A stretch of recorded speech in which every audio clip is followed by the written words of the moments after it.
Dünən sanki indi kimi yaxın,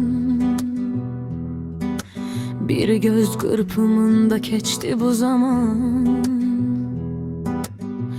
Uşaq gülüşləri, oyunlar yaddan, indi qaldı şəkillərdə, xatirələrdə.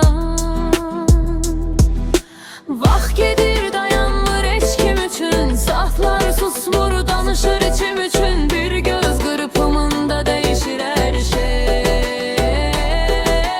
Yaşadıkca anlayırsan heç nə eyni deyil.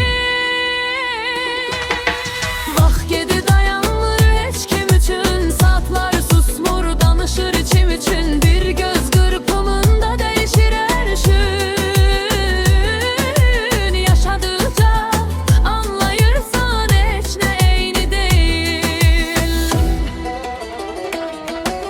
Güzgüde başka biri dayanıp, gözlerinde minlərlə sual yatıp, her il bir parça